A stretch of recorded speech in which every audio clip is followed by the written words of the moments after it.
Nga kjo fundjavë, rruga Shëngjin-Velipoj do të jetë e hapur për trafikun, duke ndikuar pozitivisht në kohën e udhëtimit dhe lehtësuar qarkullimin e qytetarëve dhe turistëve. Me hapjen e rrugës së re, distanca duhet të përshkohet vetëm për 20 minuta.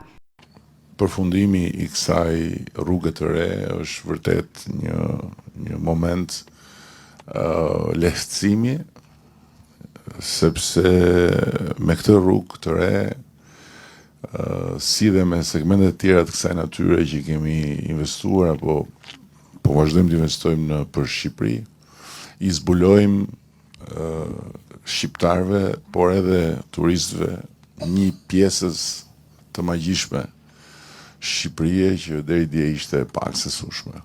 Në të njëjtën kohë, banorët e zonës kanë kërkuar informacion dhe për aksin tjetër Milot-Balldren, që do të mundsojë lehtësimin e trafikut kaotik në segmentin Lezhë-Shkodër.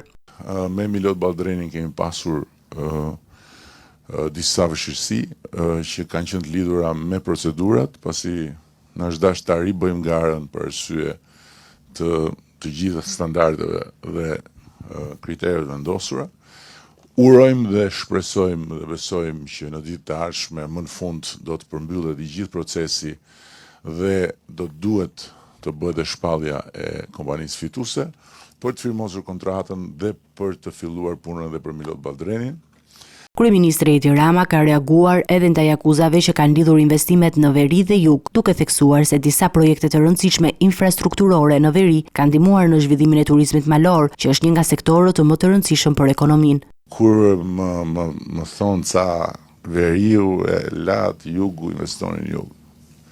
Po të shikosh çfarë kemi bërë ne investime në gjithë zonën e veriut, atëherë kupton edhe pse ka zhvillim turizmi dhe pse ka zhvillim ekonomia në veri.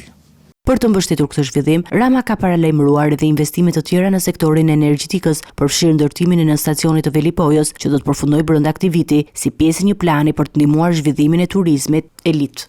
Do të rreqin fuqinë e madhe të konsumit nga ana e kategorisë së turistëve që shpenzojnë shumë. Natyrisht ata kanë nevojë për këtë lloj infrastrukture të re, mikpritje që po krijojmë dhe pastaj të ardhurat rriten në mënyrë të jashtëzakonshme.